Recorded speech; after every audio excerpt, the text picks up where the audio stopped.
Bismillahirrahmanirrahim.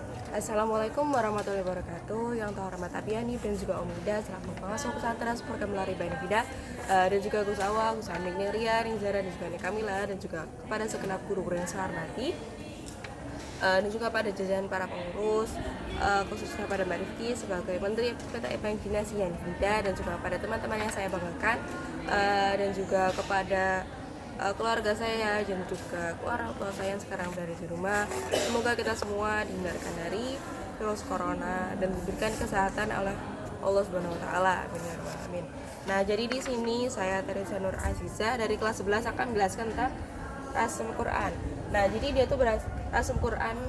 Yang pertama tentang urgensi mempelajari ulumul Quran. Nah, dia tuh sangat penting.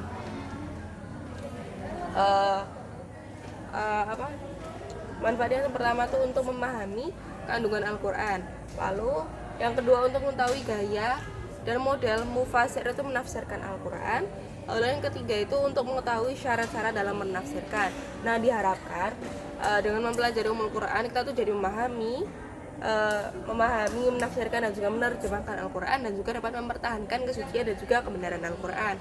Nah, lalu menurut Azharqani, ulumul Quran itu merupakan anak kunci dari mufasir. Lalu karena pendapat itu, Mana Khalil, beliau tuh menurut beliau ulumul Quran itu merupakan usul tafsir atau dasar-dasar tafsir. Lalu rasm Quran. Nah, rasm Quran apa sih? Rasm Quran. Nah, dia itu berasal dari dua kata dalam bahasa Arab. Yang pertama itu ada rasm, yang artinya itu adalah bentuk tulisan. Yang kedua itu ada Al-Quran yang merupakan kalam Allah yang diturunkan, yang diwahyukan kepada Nabi Muhammad melalui perantara Nabi Jibril. Nah, rasm Quran sendiri dia tuh memiliki arti bentuk tulisan Al-Quran. Nah, tapi sebagian ulama tuh ada yang menyebutnya sebagai rasmul Quran. Nah, dia tuh itu merupakan ketentuan atau pola yang digunakan oleh Utsman dalam penulisan Al-Quran. Lalu pendapat ulama tentang rasm Quran. Nah, dia itu ada dua pendapat. Yang pertama itu taufiqi. Rasm Quran itu merupakan taufiqi dari Nabi. Al-Quran itu merupakan taufiqi dari Nabi Muhammad atau ketetapan dari Muhammad. Lalu dan juga bukan taufiqi. Ada dua kelompok. Yang pertama, mereka tuh menyatakan bahwa taufiqi rasmul Quran sih merupakan taufiqi dan juga penulisan yang dinyatakan oleh Rasulullah SAW. Nah, orang yang pelopori itu ada Ibnu Mubarak dan juga gurunya yaitu Abdul Aziz Ad-Dabbagh.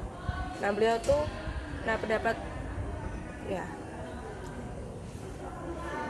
Nah, jadi beliau tuh menyuruh para sahabat untuk menulis sesuai dengan ya isyaratnya ya gitu pokoknya.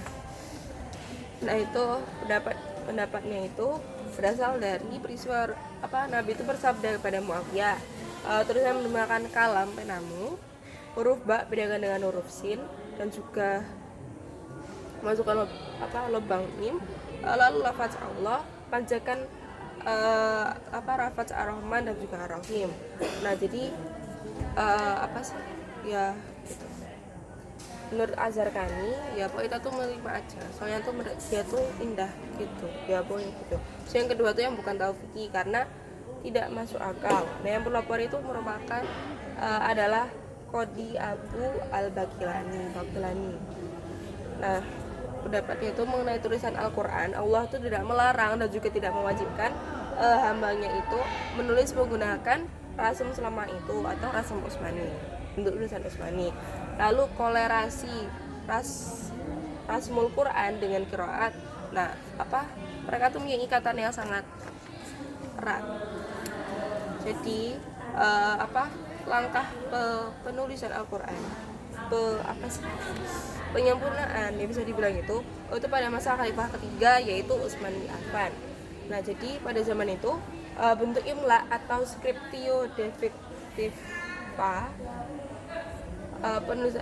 penulisan Al-Quran itu dia tuh masih membuka peluang untuk terjadinya kekeliruan dalam penulisan Al-Quran.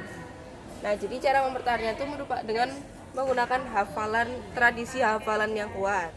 Lalu qiraat mutawatir dan juga qiraat masyhur itu merupakan qiraat yang berasal dari Nabi Muhammad SAW. Oke, sekian dari saya. Mohon maaf bila ada Kurang lebihnya mohon maaf. Wassalamualaikum warahmatullahi wabarakatuh. Semoga bermanfaat.